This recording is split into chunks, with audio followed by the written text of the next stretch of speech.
Welcome to the Dojo, the podcast where we turn marketing news and topics into marketing tasks.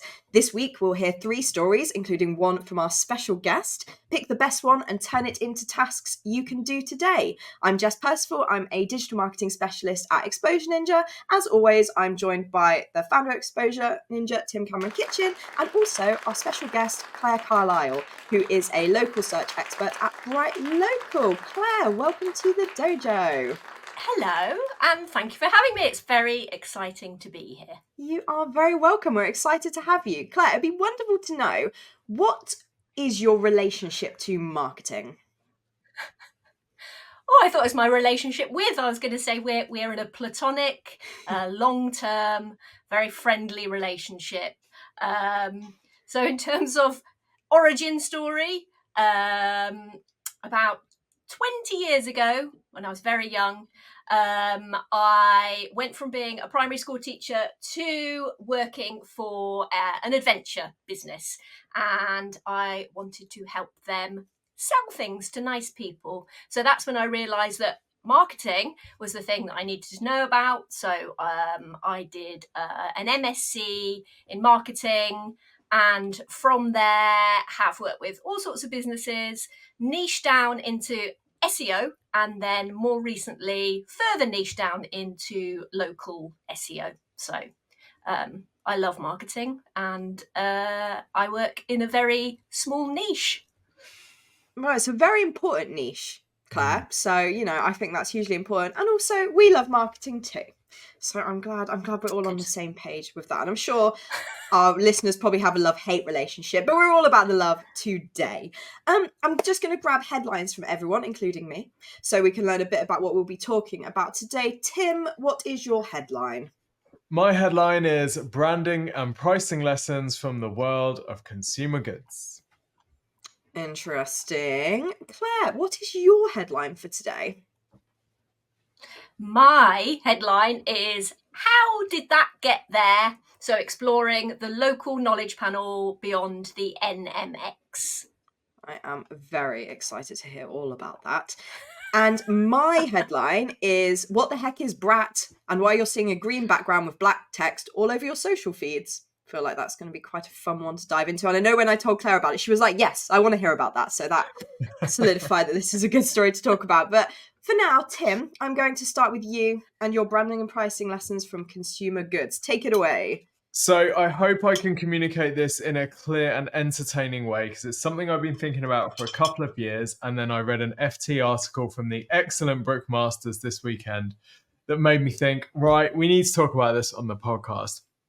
So this is all about brands and the value of brands. And I think we would all agree that brands, particularly large brands, hold a special place in our hearts. A brand is a way of setting a product or a business apart from its competitors. If we think about Coca-Cola, we don't think about, sweetened, caffeinated black water. We think about Christmas trucks and sporting events and happiness and family. And that's largely because of the brand. But obviously, the point of having a brand is to get some sort of financial and business benefit. And the story has always gone that brands allow us to increase margins and increase stability. So 2 ways that mainly we can do this. Firstly, brands have pricing power, which means companies can charge higher margins, higher prices for products that have a well-loved and well-respected brand. And the consumers will tolerate pricing increases. So particularly important in times when inflation is rampant and businesses need to pass these costs on to the consumers. The thinking has always been that if you have a well-known brand, you are better able to do that than more price competitive products, which maybe if they're competing on price, they're less able to pass those costs on. So brand equals good. The other conventional wisdom about brands is that if there's a bad time in the economy, so recession environment where people are tightening their belts, consumers still tend to flock towards brands because they offer some form of stability and comfort. I've had a terrible day, my job has been cancelled and everything sucks, but I still deserve that can of Pepsi. I don't have to go to the Aldi own brand cola because I'm worth it, and I want to be associated with Kendall Jenner and her fight against inequality by partnering myself with Pepsi. So brand equals good because we've got pricing power and we've got this sort of emotional connection. But there's actually some data that's come out which is challenging both of those assumptions. And this was the subject of this Brookmasters FT article. In the last year, the largest brands, and we're talking mainly here about consumer brands, so food, drink, cleaning products, clothing. The largest brands in the world have lost more than 20% of their value over the last year. And some of the larger CPG groups are actually selling off some of what they perceive as their weaker brands. And there's thought to be, the article gave two reasons for this. I think there might be a third reason here. And the reason I'm sharing this on the podcast is I think there are some really important lessons, not just for brand owners, but also for those businesses that are operating challenger brands. They want to chip away at an established brand. So why is this thing happening? Why are these consumer brands losing some of their value at a time when actually they should be able to pass their increased costs on to consumers? They should be becoming more valuable rather than less. Well, one of the reasons is that actually it turns out that brands don't have an infinite ability to pass costs on to the consumer. They actually have to be sensitive to price as well. So according to an FT Michigan Ross poll, some 62% of Americans blame price increases on large corporations taking advantage of inflation. So this challenges some really fundamental sort of conventional wisdom about brands and their ability to pass prices on, actually saying decent chunk of the US consumers actually are blaming the brands for their prices rather than saying, oh no, pricing issues because of supply chain, blah, blah, blah, all the wars and everything like that. No, actually they're saying, Pepsi, it's your fault. Kendall Jenner, you're charging more for your sugar water. So that's the first thing. This is all going to tie together, don't worry.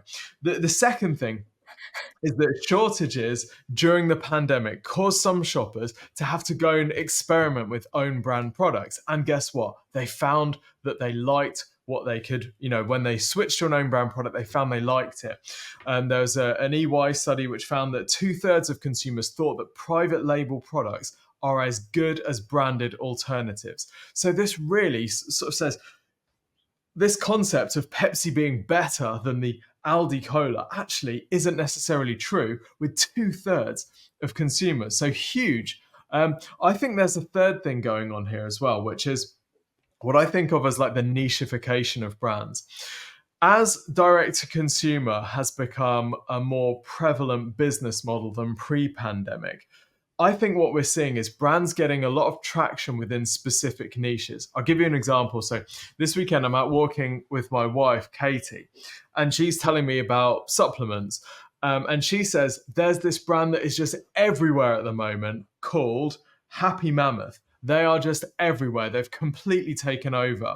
And she'd assumed that I would have heard of them. Now, I haven't heard of them because I am not in their target audience. This is for women, particularly middle-aged women, and they're not running influencer campaigns to the people I follow. They're not running ads to people like me. So I have absolutely no knowledge of them. Whereas every time Katie opens Instagram, all she's seeing is this, because they're running ads to her influencers, they're running ads on her feed. When she opens Google Discover, they've got PMAX, display ads.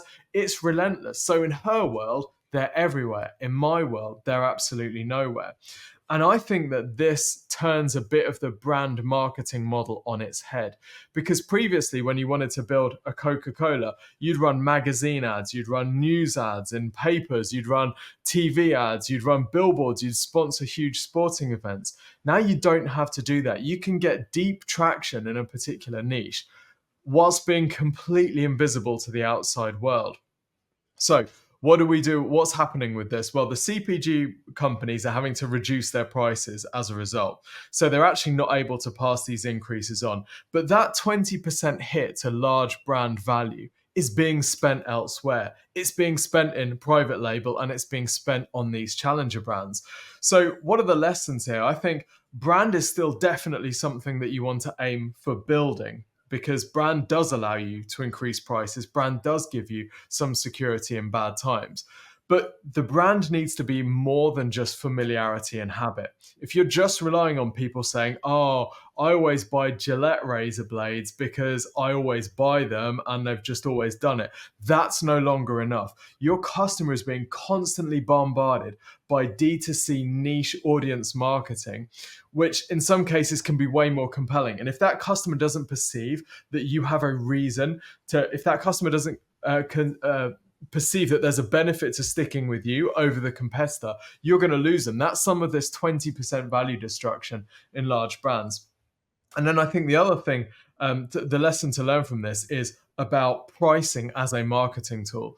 It's very uncommon for people to say you need to be the lowest price for obvious reasons. It's very difficult to be the lowest price, and obviously it typically means lower margins. But I think being good value, which is obviously a function of price and perceived value, is a fantastic and sustainable marketing thing. And I think if we look across all of the digital work that we've done, we'll notice that the majority of the most successful campaigns that we've run for clients, that business is fundamentally good value. Doesn't mean that they're the cheapest, but it means that they're sort of surprisingly good value. Client being The Ordinary being a great example of this, right?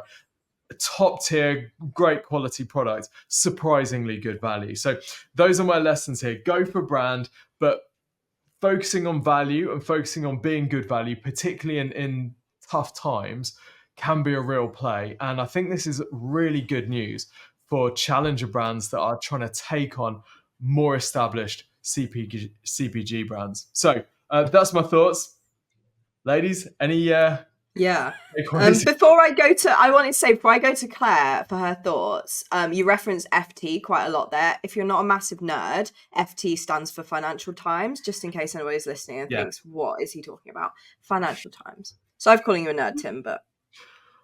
That's okay. I've been called worse.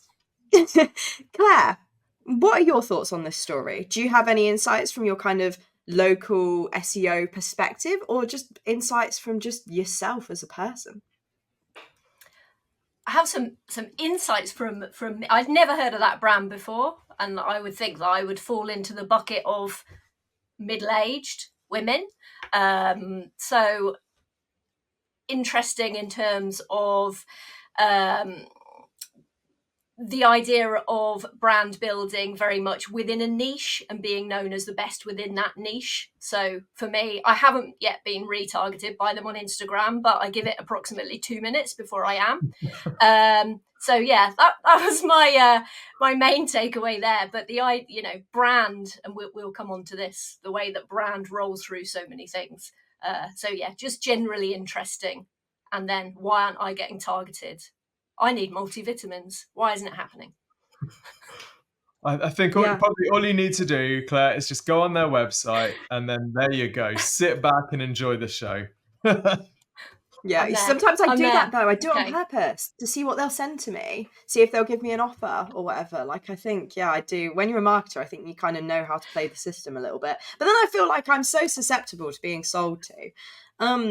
But yeah, I guess my thoughts on this story, I think a lot of these big brands have become a bit complacent. Like, when you see adverts for like Cadbury's or Coca-Cola, and they're really they're very abstract, aren't they?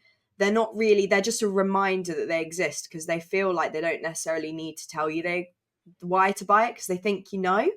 And I wonder if there does need to be a bit of that sassy marketing, like what Aldi do, where they go, oh, you could buy the own brand one, but it's rubbish and it's sad and awful. And if you buy ours, you're awesome. And I know some people won't be susceptible to that kind of marketing, but I probably would be. And I think I do wonder if there's a bit of complacency happening here. That was kind of my takeaway from this. I think that's a great shout. And let's say that you were starting a D2C chocolate brand and you wanted to chip away at Cadbury's. I mean, we've worked with a client in chocolate and they worked so hard. They put so much energy into their marketing to get those sales that if I'm Cadbury and I'm just relying on people buying my product because they always have, I'd be a little bit intimidated by that. You want to compete against like lazy people who, don't put the work in, not people who are spending tens of thousands of dollars a month on loads of different types of ad creative to see what messages resonate so they can tailor their proposition specifically to a certain target audience. Like, that feels scary. If I'm Cadbury, I'm looking at it thinking, I don't want to die of a death from 1,000 cuts with all of these different consumer facing chocolate brands chipping away at parts of my audience. This is like I don't know, it's like the marketing levels have raised here. Table stakes has increased a bit. Yeah, it's getting to be a more competitive world day by day, for sure. Claire, I think we're going to come on to your story now. I'm very keen to hear all about this. I'm a bit of a nerd for local SEO, so I'm very, very excited to hear about this. So yeah, as I said to Tim, take it away. Take it away. I think there's trying to think of a segue here. Segue is brand, but also listening to recent podcasts and, us constantly trying to understand how SERP features and the changing SERP is going to affect how people think of our organizations and our brand. So the tie-in here really, and a bit cheating really, because it's a headline that I wrote myself. Obviously, local SEO headlines being few and far between. So the idea that as an organization, whether or not we have some sort of local facing part of our entity, when we talk about local SEO, we are either we have a bricks and mortar establishment, so we have that locational element to our offering, or we're serving people at a specific location. It comes into play where we think of, okay, branded search, how are people experiencing our brand in the SERP? What do people see? And whether that is an AI overview or SGE, or it's a knowledge panel or a local knowledge panel, or it's images, we need to think about that a little bit more often than we do as organizations. And that means small, medium, and very, very big brands. We've all seen absolutely awful things happening in the SERP for big brands who really aren't monitoring these things at all. There's also a tie-in with reputation management, which people should be thinking about for their organizations and their brand, is what are people seeing? If Google, and this is a sort of oft-repeated way of describing the SERP as Google as your new homepage. So what people see in the SERP is often going to replace the need for them to go into your actual website. And the thing that I hear over and over again from sort of businesses of all shapes and sizes is, how did that get there? How do I get one of those? Or how do I get that removed? So it's a pretty tricky situation for us as marketers, because we can see that specifically the knowledge panel, the local knowledge panel, is super important, because people will interact with that. They'll make a decision as to whether you're or not you're the right business for them. But sadly, and this is where it's sort of, we look at that title again, which is, how can we affect what appears in that local knowledge panel beyond the NMX? Now, there might be a question as in, what is the NMX? Well, it's just a made up term. I think some people are like, Google doesn't refer to it as that. They probably don't. So let's think of it as, if you've ever managed local business profiles before, we used to use that via like a management portal on business.google.com. So that's been ported over to an in-SERP editing experience. If you're a big organization, you might use bulk management, you might use the API anyway. There isn't one data center for us to manage the information that goes into that. And there isn't one local knowledge panel template, because what you see will depend on where you are geographically and what Google is testing that day or that minute on your browser or your machine, or whether you're on a mobile device or whether you're on a desktop device. So it's pretty exciting, because you never quite know what's going to appear there. So if we think about what that could look like for a brand, you could have a knowledge panel, could be a local knowledge panel. There could be something called a stacked knowledge panel. Not sure if you've seen one of those before. That's where Google is deciding to show the knowledge panel and the local knowledge panel at the same time, because there's a bit of, you have that disambiguity. Google's not sure what you're looking for. Is there a locational element to this search? So the idea being that what people see is super important. So we need to influence what people see, which there are a range of ways to influence what appears in the knowledge panel. And some of it is super duper easy. So, for example, you'll be very familiar with this, that, both of you, I know you have a lot of experience in local SEO, all of the things that we influence via the NMX or the in-SERP editing. So we've got our photos, address, phone number, services, products, all of those things, making sure that we push all of the correct information. And then we've got the parts that are more difficult to influence, but are actually being populated from our business profiles. Say, for example, the review snippets. So that is an algorithmic choice from Google. So if you've got what I like to call, often it's let's not say a rude word, let's say a poo sandwich. So there might be like a good one and then a really horrible one in the middle and another good one. And then as an organization, we can't just say to Google, I don't want those ones to show, I want these three. It's chosen algorithmically. So we need to think about, well, how can we affect this? And we can affect it by not being awful, by making sure you get really, good reviews that are coming in quite often. Let's focus on what those problems were with those ones that were being pulled out, and let's make sure that people mention the opposite of that. So we can look at the types of descriptive words and phrases that Google associates with our corpus, our textual corpus of reviews. And then there's parts like it's the knowledge panel, it's the knowledge graph. Now, I don't know how deep you want to dive into that, but I guess that is something that people forget, that there are actually multiple knowledge graphs that Google works with them. One is the vault, and then there are all these verticals, one of which is Google Maps with all our Google listings. So we mustn't just think that everything is set in stone. Google is going to pull information from everywhere. And I think if we're thinking, well, if Google is pulling all of this information from all of these different places, how am I going to do I need a website, But the answer is yes, you do need a website, and you need to make sure that you become the authority on your entity, that all the information that you want to be projected out into the knowledge graph, the knowledge panel, whatever it is there. And then you need to put your little competitive specs on and look at your competitors, understand let's call it the fabric of the data that is being pushed into that iteration of the knowledge panel, and then make sure that you have that information on your website. So that might sound like a lot of blur, but obviously it's super important. Someone Googles your brand, where are they? What do you want them to see? How do you influence it?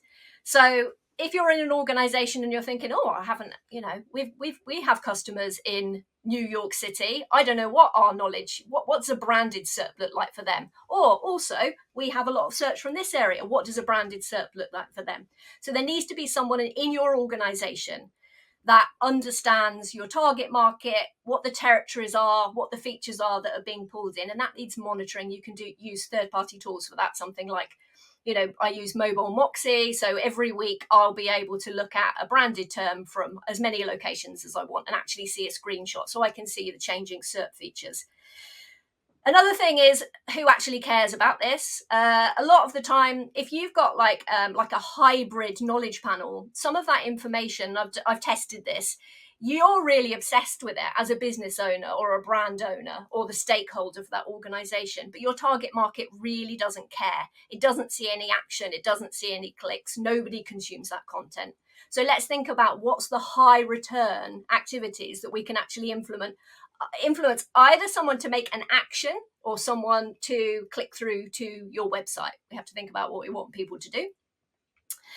And then we need to make sure that we become the authorities on ourselves. We need to corroborate those facts then to make sure that the third-party sites that link to us also echo what we say, but we own that information on our own website. Don't leave it to all of these third-party websites to publish information which is incorrect, that Google then is going to eat up and pull into its little knowledge graph heart. So I think that's it, really. That's my thing for today.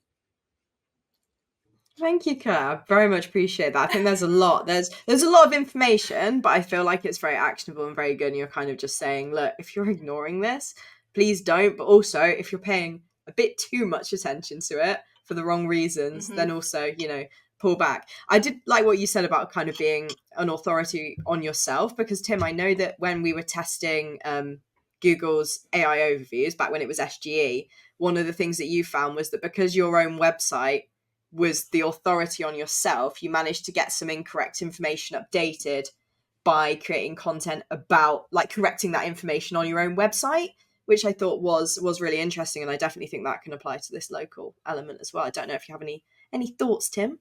Yeah, I mean, I think everything that Claire's saying is becomes more and more important with AI overviews, doesn't it? As Google's looking to pull more authoritative content about whatever entity it's questioning, those business listings, those business profiles are such a rich source, or they can be a rich source of information if you keep them up to date. If you don't keep them up to date, if you don't add the services that you sell, the opening times, then that information is going to be pulled from wherever. It may not even be accurate. So I completely agree. And from my own observations, people tend to fall into two camps. They either never Google themselves because they're sort of scared about what they're going to find, or they have that unhealthy obsession with Googling themselves 10 times a day. What's going on? Where am I ranking? What are the reviews I've got? I think for those people who haven't Googled themselves for a while and don't know what their knowledge panel is saying, this is a really good reminder to just do that and control all of the things that you can control. Some great advice there, Claire. Yes. I also enjoyed the kind of, understand what you can control and what you can't control, but also that the things that you can't control, like bad reviews, you actually can influence those by making changes and, actioning them. So yeah, I think there was some hard truths in there, Claire, in a way, for some people that I think some people will go, yeah, okay, I should be doing that. Are there any other thoughts on that story, or are you ready to hear about Brat Summer? We're all over Brat Summer, really. We need it. We need to know. Oh, amazing. So yeah, as I kind of alluded to in my headline, if you've been seeing a lot of like this kind of vibrant lime green on your feeds with like black text over it that's kind of a bit skewed, or hearing the word Brat Summer, or hearing this word associated with Kamala Harris, or anything else that's going on in the world, it's all because of a singer-songwriter called Charlie XCX. Basically, she released an album called Brat, and immediately her fans seemed, out of nowhere, it seemed like this Brat Summer trend had begun, and people say, it's Brat Summer, we're going to have the best summer ever, whatever. And then we started to see all these memes pop up everywhere using this minimalistic style that I just described before. And even to the point now that Kamala Harris has been using this in her campaign. Like her Twitter header, I think, or maybe on her like campaign page, was that color saying Kamala is Brat, because Charlie XCX said that on her X account. Like, there's a lot of letters happening here, I have to say. And what's been really interesting about it is it's kind of felt like one of those if you know situations, which sort of means that if you can jump on it and it resonates with your audience, you get to have one of those look how relatable we are moments. But also, it's really easy to replicate this. Like, you just need to take that color, take that font, stretch it, and you're onto a winner.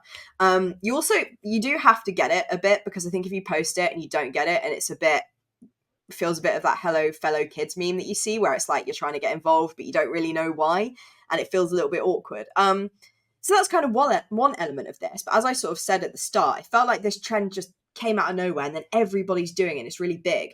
And I found out that Charlie XCX did so much marketing in such a fantastic way to build up the like hype for this album. So starting off with, like, she created a separate private Instagram called 360 Brat, which was private, and only certain times would you get accepted to be a member of that Instagram. I think at this point there was like 125,000, or maybe it was 250, I don't remember, but it was still as much as that sounds like a big number, it's still like a small part of her audience. What she was doing was using it to connect with superfans. So sharing things about the album, asking questions, holding Instagram lives, but all in this little sort of closed community. So these people already had these memes and jokes ready to take into the wide world once they sort of had the okay from their queen bee, I guess. Yeah.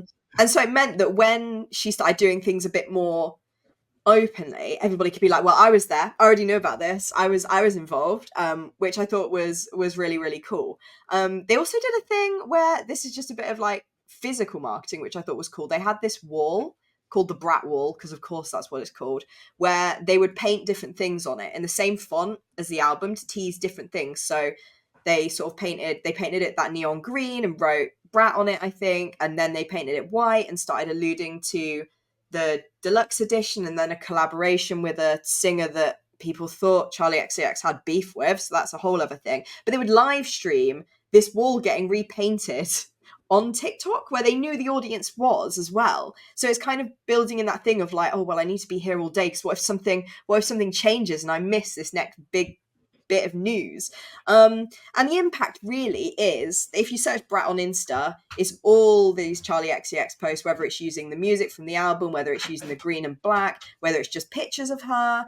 And she just fully tied herself to this term and the vibe surrounding it and made that her word. Like, the meaning of it now is that it's to have like, be your best self and live life. Whereas when I was younger and before this, Brat was like, you know, a bad thing to be, and she's kind of changed it to be like this good fun thing. She just created this whole vibe. Like, it's just, yeah, I've thought it's been really, really cool. It's been great to see it showing up everywhere in places that you would not expect it to. And neither of you are the target audience, I don't believe, for Brat Summer. So I would really love to know your opinions on this.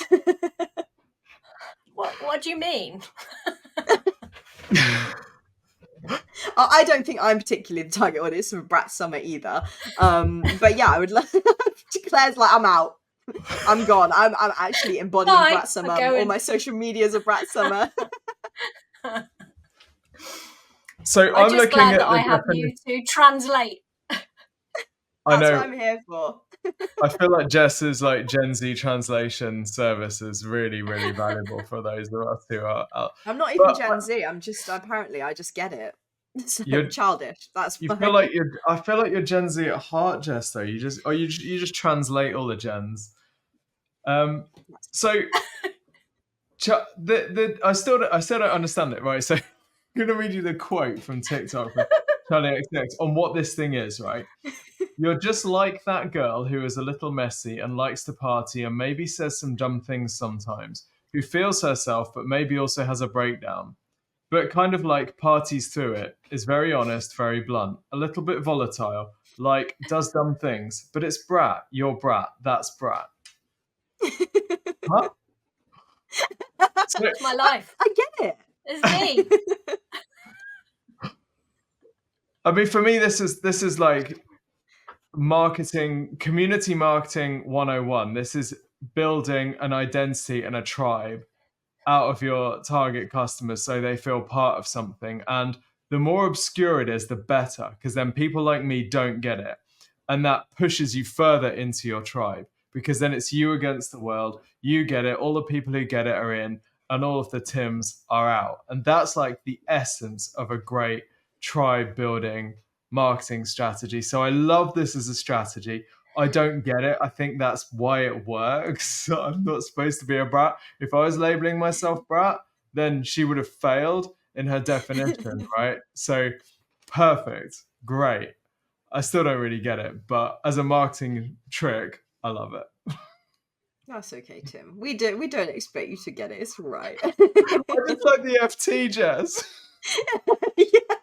Is FT Brat? That's the question. I don't think it's FT yellow rather Brat, than FT green. Brat. Yeah.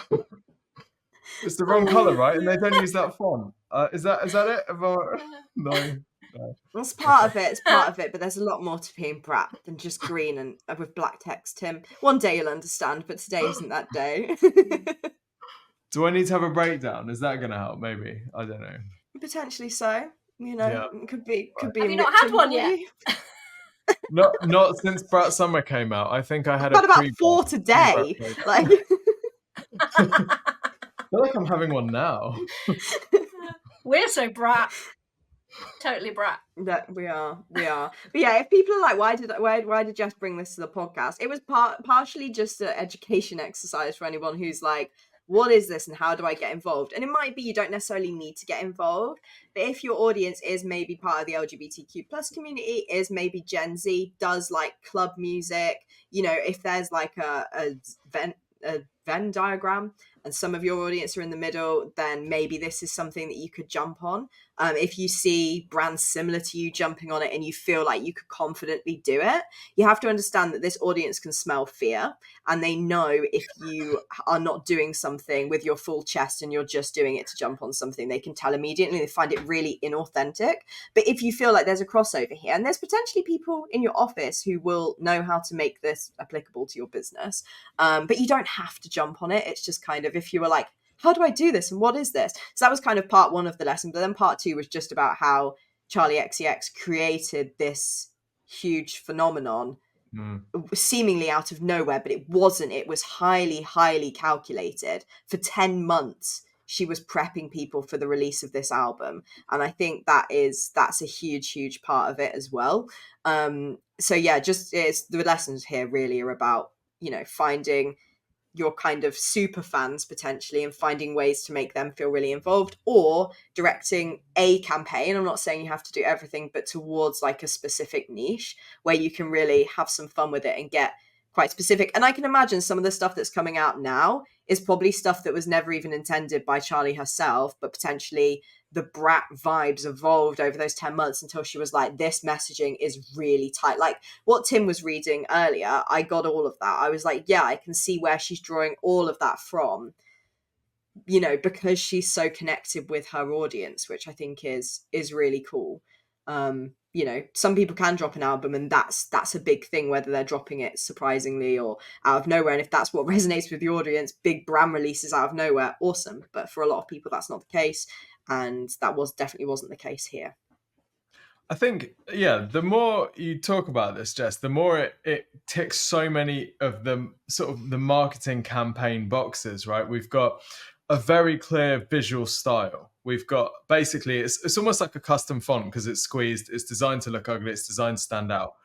The colors are very distinctive, immediately recognizable. We've got this super fan pre-activation where they're being warmed up and educated. She's probably testing the messaging with these followers in this channel first, like you say, to get that honed, to get it refined, to get it resonating before they release. And then it's essentially a product launch, isn't it? It's just like you say, it's sending these people out into the world and then activating them at a certain time to start posting. It's really smart. It's very different to, Taylor dropping her album like with no notice at all. But that freaked out people in another way, didn't it? And I feel like it's about being surprising and being entertaining and interesting. There's so much here that brands could learn. Although unfortunately, by the time that the IT support companies are labeling themselves Brat, then the whole thing is all over and it's too late. But there are so many like good principles of solid marketing and audience activation here that we should all be learning from, even if it seems a little bit weird or we seem like we're outsiders to it. I have to say, if you do a trend wrong, you can kill it immediately. I know there was a UK TV presenter who was seen smoking or vaping a Lost Mary vape, and a lot of the Gen Zers were going, oh no, we're never going to vape that again, because we did not want to be associated with that person, which I thought was very funny. So yeah, you do also have the ability to kill a trend if you do it bad enough, which is kind of funny. But like I said, people can smell that inauthenticity a mile off and they will not enjoy it. Anyway, enough about Brat Summer. Also, I just want to add, all of these stories were actually connected by the theme of branding and having a strong brand. I don't know how we do this nearly every week. Maybe I just look for it and then I'm like, oh, they were connected, guys. Well done. But I did notice, yeah, they were all connected by branding. But I could really use both of yours help in picking which story we think is the best to kind of break down into those actions that marketing managers and business owners can do immediately after this podcast, or at least put it in their diaries to do later this week. Which story are we thinking? I think, Claire, if I'm a marketing manager and I've got local I've got my, I've got my locations, or I've got my business panel. What do I need to do with this NMX, this new merchant experience inside the SERP to make myself stand out? If you could give me like a couple of sentences to-do list, what should I be doing as a result of this? I think the first thing is to understand where the geographic areas that the important people will be searching from, so you can make sure that you monitor and know what people are seeing. And let's break it into three parts. 2 is understand the actual fabric of those actual SERP results. So understanding, well, I'm seeing this here, I'm seeing this here. And the third piece is make sure that you have some sort of canonical reference point on your own website where you're pushing the correct information that will answer the, basically it fits into that data fabric. Then it's going to be like notable animals, highest peak, or whatever it is. So those are the three things. What's it look like? What is the data fabric? And how, what do I actually want to be pushing into that? And then give it a home on your website. Yeah, I think that's great. Tim, what would be your advice for business owners who are potentially a little bit attached to their knowledge panel, or maybe check it a little bit too often, or maybe not enough and just don't really see the point? Well, I think it's definitely worth checking. If you're the sort that doesn't check it very often, it's definitely worth checking, because Google is always adding new features. Like Claire said, every month or so I check ours and some of the ones that we manage, just because you never know what Google's added this month or where it might be sitting. I think they've got social media links now, which is a new thing. Like, Google doesn't announce these things, it just bolts on crap to its products, and it's up to you to figure that out and to use it, right? I think if you're checking it too much, I mean, I if I knew how to help people, I would have figured out a way by now. We've had very, very clever, intelligent, wealthy clients over the years that their primary purpose in life seems to be to check their own ranking relentlessly on their phone. So I don't know how to fix that. I guess there are definitely less healthy addictions, but just like, what's the benefit of it? And you're seeing skewed results anyway, so just it's pointless. You do you, though. Maybe it's a Brat thing. Nice one, Tim. That's fun. That was good. Glad I could help. Yeah, enjoyed that. Cool. Well, thank you both for your stories. Now we're moving on to the part of the podcast where I'm going to interrogate Claire with some quick fire questions with some nice, short, bite-sized answers so that you can get the most of Claire's wealth of knowledge. So, Claire, first question for you. If you had just 1 hour to improve your marketing, what would you work on? I would probably make sure that I had some really strong testimonials to drop into the important points of the pages of my website and elsewhere. Nice. Testimonials are massive. And That's then, a great answer. Cool. Claire, next question is, what would you do with an infinite marketing budget? I think we have a tiny delay, but that happens when we are podcasting. It's all good. What would you do with an infinite marketing budget? Oh, I think so if we had loads of time and loads of money, I really think that I would want to really drill down into my target audience's pain points, really understand what problems they're looking to solve, and really understand how I or my organization was going to solve them better than other people. Because I think that so often we really lose sight of that very foundational understanding of what it is that our audiences need and want. And then I'd apply the same to my competitors to really get an insight into what knobs I can be twizzling, what I can dial up to really convince people that I'm their perfect Brat match. Amazing. Thank you very much. What marketing skill would you recommend that 18-year-old Claire works on, and why?